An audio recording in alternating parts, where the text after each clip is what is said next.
What's up, everybody? This is Daniel Buchanan from Takeover Gaming with another top placing deck profile. This time I got top 8, the 4th place more specifically at Columbus, Ohio's Open Regional.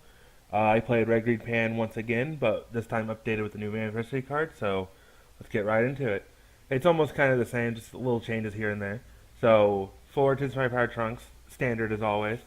For the new 2-drop trunk, Surge of Energy, card was fantastic. Really helped against when I played one Toa and I drew a million cards because, it's just how it goes. And it's also a chain attack target. It's a 15k, 2-drop red. Nothing to complain about it. 3 Digging Deep, as awesome as always. 3 Double Shot, Super Saiyan 2 Vegeta. It's pretty standard. 3 Rose Pan, pretty standard since it's a chain attack target. 3 Chain Attack. Once again, didn't want to play 4. Wasn't really focused on that format of playing the deck because the red-green plays differently than the red-blue or any of the other variants that are red. A 4 forcing hit, I upped this to 4 because I felt like how good it did at ARG Indy. I needed to play more of it so I could see it more, and lo and behold, it did fantastic at this event as well, so standard 4 of. For the Gogeta as well, also standard as always. For the red-green build, this is probably your best card, the reason why you play red and green. It didn't really, it took some people by surprise, but I mean, just the aggro, the sheer 1-drop 20k is always pretty good. For the 1-drop green trunks, I no longer play the Yamcha, so I only have this as a searcher now, but luckily it searches everything but 10 cards in the deck, so I mean, 40 of the cards in the deck are searchable by this one guy, so he's basically standard.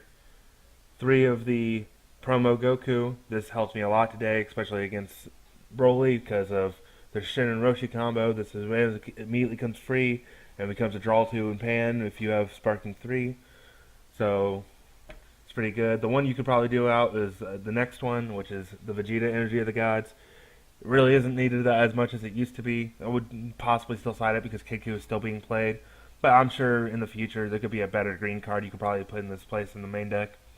At least as I could see it, as right now, it could change as ban list and things that actually become meta come in the future. 2 of the new Bardock, Awakened Instinct. Replace this with the Time Patrol Trunks. And I love this card. It's 5k more on the turn you play it than Time Patrol Trunks, which comes in so much. The 25k swing is very important, and I'm glad I made the switch. I almost didn't, and then I realized how great this Bardock actually was. For the Sport Attack Son Goten, it's the standard super combo, searchable by Trunks, and if you're playing Yamcha, yeah, it's also searchable off of Yamcha, so it'll have double the searches, so it's pretty good. 4 After Image Technique, standard negate, always play it in red, as I can see. It's pretty good. It's kind of one of your only ways in the main deck to hopefully stop Victory Strike if they don't have bad ring to back it, but, other than that, still a pretty good negate across every board. 2 Mind Killers, I decided to main 2 of these because I really didn't have a way in the main deck to deal with Game 1 Victory Strike.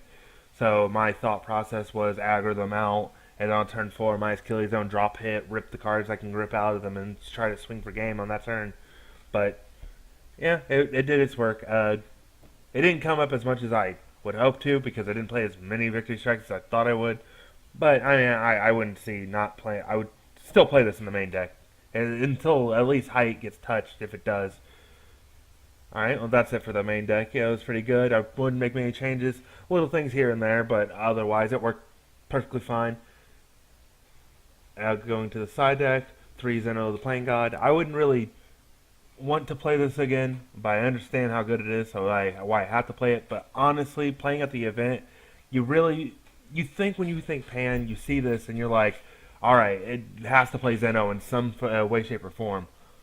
But when you're playing the deck, you kind of see how the deck doesn't really need it. So, I don't know if I would play it in the future. Possibly. If height gets hit, or Shinron Gogeta gets touched or anything, I don't think I'd play it again. There's better cards you could play. That's just my personal opinion, though. Everybody has their own. 2 Father Son Kamehameha.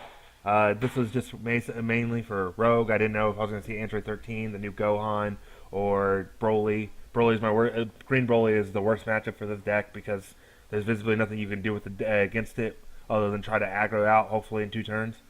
But yeah, it was decent. I didn't get to play as much Rogue as I thought I would. I played against one Broly, and I drew against Broly, but didn't really stop him because he had like 3 8 drops, secret rare, in his hand, a hidden awakening. There was a lot going on, but it wasn't bad. 3 Son Goku in close quarters. Again, I didn't get to play as many Victory Strike as I did, but when I did, this card was amazing. Just there's nothing wouldn't take it out. It's kind of necessary for that matchup.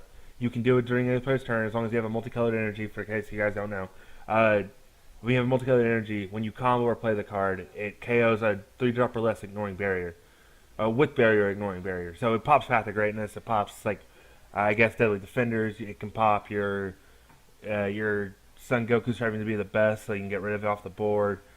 It's necessary. I really like the card. I played it to draw a card and pop something. I comboed it just because. I mean, when you look at the grand scheme of things, if they're tapping 3 energy, then you're not even going to be able to use that energy anyway. So I would rather just use 2 of the energy to try to stop a path from going off, and then yeah, basically that's all I have to say about that. The third my Achilles zone for when I played against Height, 2 Kunoa when I played against Broly Height, 2 Tenshinhan. This could be replaced with Food Dark Banisher. I was a little afraid of Janemba. I did lose to a Janemba, but it was more that I didn't draw my Self-Awakening cards as early as I could, so I couldn't really swing at him, so he milled me 8 cards before I can awaken. But it could be Food Dark Banisher. The more I played through the day, the more I realized Food Dark Banisher was just so much better. But yeah, it was fine. I mean, I played it against a pan that I played against in the mirror because I took out my Achilles zone and played it because it was a 1 drop against pan. That was fine, but Dark Banisher is definitely what the spot will be in the future. And then 2 Bardock Full Unleashed for again the Rogue and the Brolys and stuff that I naturally don't play against and want to have advantage of in the side deck. And it did well. I mean, 30k swing for Overwhelm 5 is always good. Well, that is everything for this list. I hope to bring more to you guys in the future. I hope you guys have a fantastic day, and I hope to see you guys later. Bye.